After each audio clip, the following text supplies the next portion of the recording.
Et si la guerre en Ukraine avait aussi servi à enrichir certains? Et si l'homme qui clamait défendre la liberté en avait fait un business? Son nom, Boris Johnson, ancien Premier ministre britannique, icône du Brexit, figure du populisme moderne.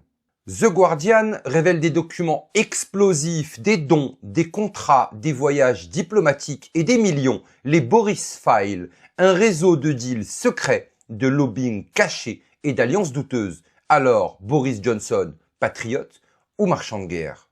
Tout commence avec un nom discret, Christopher Harborne, milliardaire britannique, mécène du Brexit, grand donateur, conservateur, un homme de l'ombre.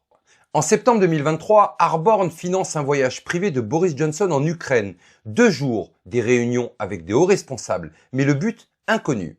Harborne est enregistré comme conseiller du bureau de Boris Johnson, sauf qu'il est aussi actionnaire principal d'un fabricant d'armes britannique qui fournit des drones de combat à Kiev.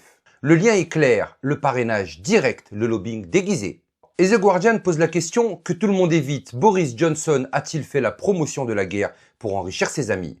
Des fuites massives de documents issus de son cabinet privé, The Office of Boris Johnson, le contenu dévastateur, l'argent public destiné à ses activités représentatives après le Downing Street. La fameuse PDCA aurait servi à financer ses propres affaires, des assistants payés sur fonds publics qui en réalité organisaient des conférences privées à 200 000 livres le discours.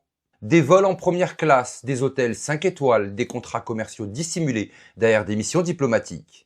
Boris Johnson aurait détourné jusqu'à 5,1 millions de livres entre 2022 et 2024. Tout cela pendant qu'il prêchait la morale, la démocratie et la solidarité avec l'Ukraine.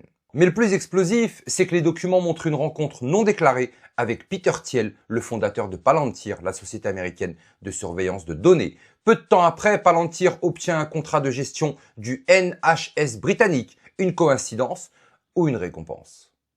Après avoir quitté Downing Street, Boris Johnson ne disparaît pas. Il s'installe dans un autre univers, celui des deals internationaux. Direction Caracas, un rendez-vous avec Nicolás Maduro, le dictateur maléfique qu'il dénonçait autrefois. Mais pourquoi cette visite soudainement? Les Boris Files le révèlent, un contrat privé, 240 000 livres, un fonds spéculatif, un jet privé, un voyage personnel et des négociations juteuses avec le président du Venezuela. Officiellement, il représente l'intérêt britannique. En réalité, il représente son propre portefeuille. Puis vient l'Arabie Saoudite, des échanges confidentiels avec Mohammed Ben Salman, le prince héritier accusé du meurtre de Jamal Khashoggi. Pourquoi ces rencontres? Pour la paix ou pour le profit? En avril 2022, des négociations de paix étaient proches d'aboutir entre Kiev et Moscou. Des diplomates européens parlent d'un accord quasi signé, mais un homme s'y oppose fermement, Boris Johnson. Lors d'une visite surprise à Kiev, il persuade Volodymyr Zelensky de ne rien céder à Poutine. Tout compromis sera une victoire du Kremlin. Résultat, les pourparlers échouent, la guerre continue, des milliers de morts supplémentaires. Et pendant ce temps, les fabricants d'armes britanniques, dont celui lié à Harborne, voient leurs profits exploser. Alors, est-ce une erreur stratégique ou un choix délibéré motivé par les intérêts d'un réseau politico-industriel? Interrogé par The Guardian, Boris Johnson s'emporte. Vos histoires sont des absurdités. Vous travaillez pour Poutine. La vieille défense accusée de propagande russe. Balayez les faits. Mais les documents, eux, parlent d'eux-mêmes. Des comptes bancaires, des signatures, des échanges internes. Boris Johnson a transformé son rôle d'ancien Premier ministre en entreprise lucrative, instrumentalisant la guerre, la diplomatie et les symboles du Royaume-Uni. Et si le patriotisme n'était plus qu'un masque pour le profit? Le Brexit avait promis de reprendre le contrôle, mais qui contrôle vraiment quoi? Pendant que les Britanniques luttent contre l'inflation, la crise énergétique, la pauvreté, leurs anciens dirigeants s'enrichissent sur les ruines de leur propre pays. Le Boris Gate n'est pas qu'une affaire de corruption, c'est le miroir d'une époque où la politique est devenue un business global, où chaque guerre, chaque crise, chaque discours devient une opportunité financière.